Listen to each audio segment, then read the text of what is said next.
Tahun 2015 merupakan tahun yang penuh duka bagi para warga PSHT di seluruh penjuru tanah air, yang mana sosok figur sekaligus tokoh panutan yang telah memimpin organisasi selama puluhan tahun harus menyerah terhadap waktu.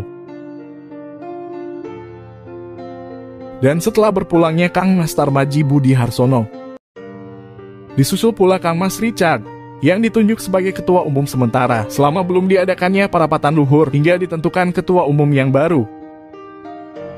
Dengan berpulangnya dua tokoh penting dalam PSHT ini, membuat parapatan luhur serasa harus wajib segera dilaksanakan untuk mengisi kekosongan pemimpin dalam organisasi PSHT ini.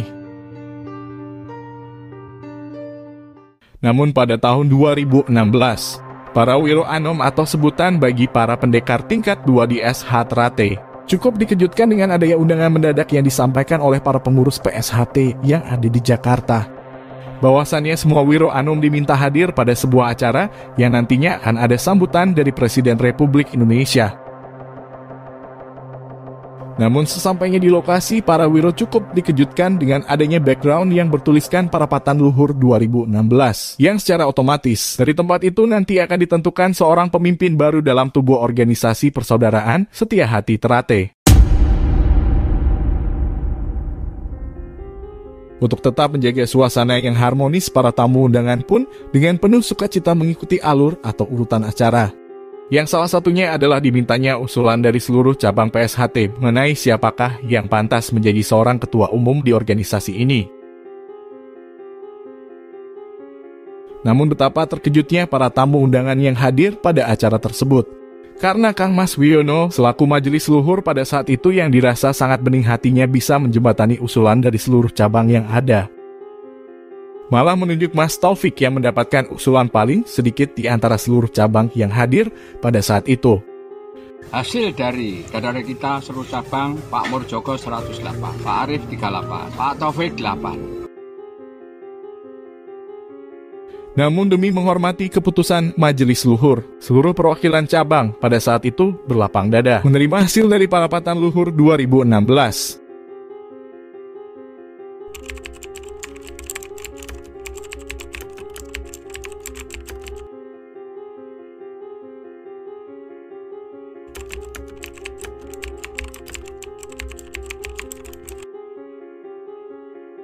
Assalamualaikum warahmatullahi wabarakatuh. Begini ya, sebetulnya saya ingin menyampaikan keprihatinan. Kenapa sih ceramahnya Mas Taufik di Boyolali itu kok diviralkan sampai kemana-mana, yang pada akhirnya nanti akan menimbulkan persepsi yang salah bagi orang banyak. Saya perlu menjawab ini selaku Wakil Ketua Dewan Harkat dan Martabat. Sebetulnya kalau kita cermati, ceramah itu tidak menjawab persoalan yang sekarang sedang menjadi masalah di organisasi. Harusnya kalau cerdas, masalah utama itu yang harus dijawab. Masalah utamanya bukan di situ. Masalah utamanya adalah ketidakterimaan saudara-saudara sekalian dari hasil Parluh 2016. Siapa coba yang membuat gaduh persaudaraan ini? Yang membuat gaduh ya hasil Parluh 2016 itu, yang banyak pencederaan terhadap persaudaraan. Kalau seandainya itu memang mau dibijaksanai, kenapa harus keluar? Kenapa harus diketahui semua? Banyak pencederaan di situ. Salah satunya, ketua umum itu harus minimal 15 tahun jadi warga tingkat 2. Saudara yang terpilih baru 8 tahun. Jadi masalah itu menyalahi ADART. Kemudian yang kedua, ketua umum itu diusahakan yang berdomisili di Madiun. Itu tidak di Madiun yang dipilih. Yang ketiga, ini ada di ADART ini. Yang ketiga, ketua umum itu dipilih dengan memperhatikan usulan dari cabang-cabang. Yang dipilih yang tidak mendapatkan usulan terbanyak dari cabang-cabang. Dapat suara 8 dukungan cabang, dipilih. Yang 108 tidak. Lah ini kan yang memilih kecewa, ini kan mencederai persaudaraan. Tapi kita masih terima itu semuanya. Makanya saya berikan saran, tolong, ini pasti ada yang tidak terima. Kumpulkan dulu saudara-saudara sekalian, saudara-saudara kita, berikan penjelasan. Majelis Luhur memberikan keputusan itu apa, sehingga semuanya terima. Rangkaikan gerbong baru maju jalan. Bukan cepat-cepatan membuat hak paten kepada kementerian. Kementerian tidak tahu kalau ini ada permasalahan, tapi sampai kapanpun ini bisa dituntut ke kementerian. Ya kita ajukan tuntutan ke PT UN dong. Yang kalau memang ini ada cedera, kalau ini memang digunakan alasan, kalau dengan kepemimpinan itu organisasi semakin tidak rusak, silahkan saja. Ini semakin carut marut. Karena apa? Yang dirangkul adalah orang-orang yang dulu mencederai organisasi. Sehingga tindakan-tindakan yang dipilih juga perlu jawaban, saudara-saudara sekalian. Saat parapatan luhur 2017 diundang tidak ada yang hadir, harusnya hadir dijelaskan. Yang menentukan parapatan luhur 2017 itu adalah orang-orang yang ikut parapatan luhur 2016. Orangnya juga tetap itu. 258 cabang mendukung parapatan itu. Kan tidak betul kalau sekarang itu cara menyikapinya ditanggapi dengan membuat cabang-cabang tandingan. Sampai kapan cabang-cabang tandingan itu dibuat? Kan kita juga bisa tahu cabang-cabang yang baru lahir itu sudah berapa lama baru dibentuk. Yang sekarang ada itu cabang-cabang yang sudah puluhan tahun menjadi cabang yang tadinya jadi satu. Ya hancur gara-gara Parlo 2016 yang dibawa di pelaksanaannya di Pondok Haji itu. Yang sebelumnya sudah ada gerilya-gerilya untuk memenangkan seseorang. Yang ternyata dari gerilya-gerilya itu hasilnya itu. Ya dari om gerilya itu yang gerilya. Itu tidak bagus.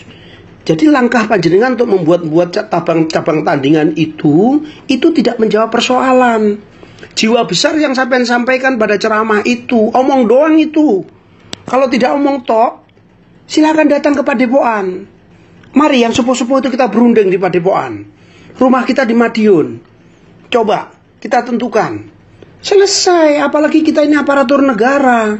Kita harus menjaga ini, bukan malah kita membuat kekuatan yang kalau bisa diseimbangkan. Mau dibawa kemana organisasi ini? Mau trate tiketing, mau trate busway, mau trate MRT itu nanti mas. Yang penting permasalahan ke dalam ini kita selesaikan dulu. Kalau begitu nanti ada CV Strate, ada perusahaan Trate. Kita bukan perusahaan, kita persaudaraan, kita organisasi yang mengajarkan budi luhur. Bukan kesejahteraan anggotanya yang dipikirkan. Mereka biarkan bekerja dalam bidangnya masing-masing.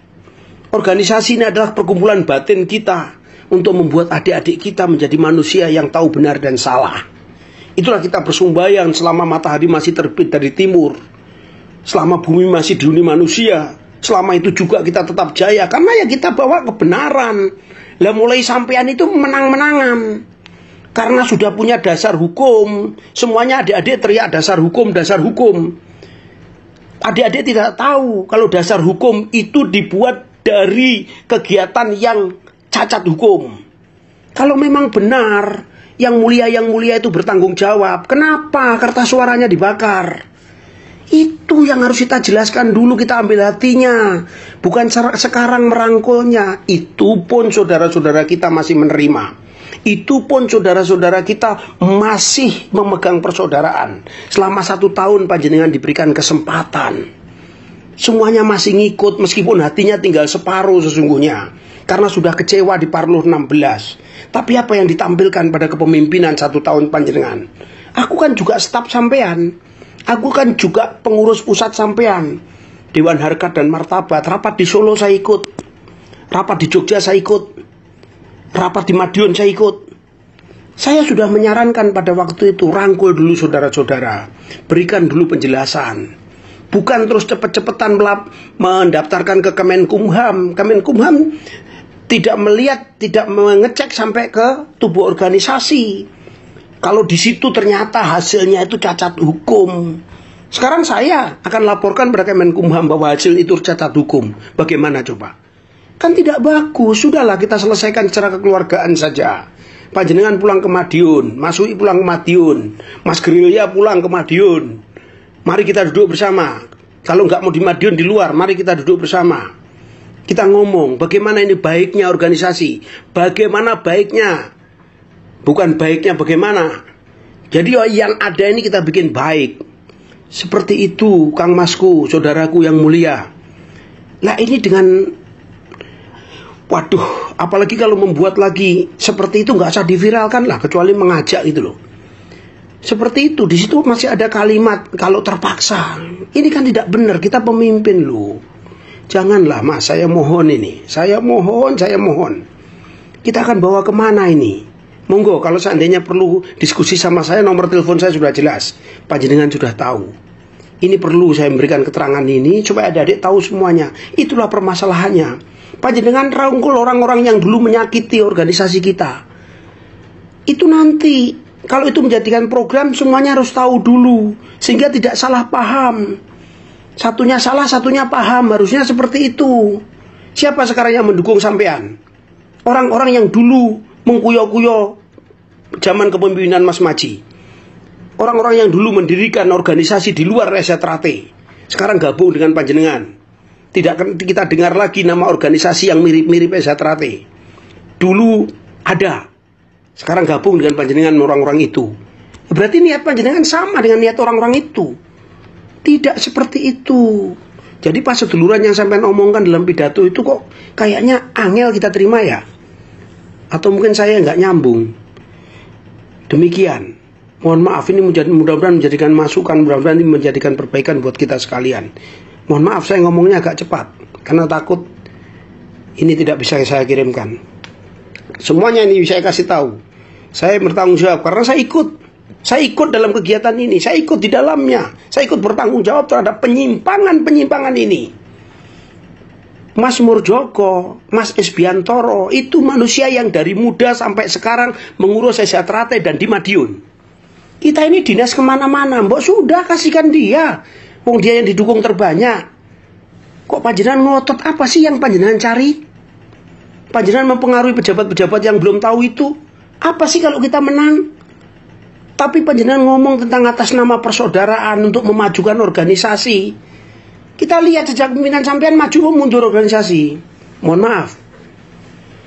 Pangapunten untuk semuanya. Terima kasih. Saya Wakil Ketua Dewan Harkat dan Martabat Organisasi.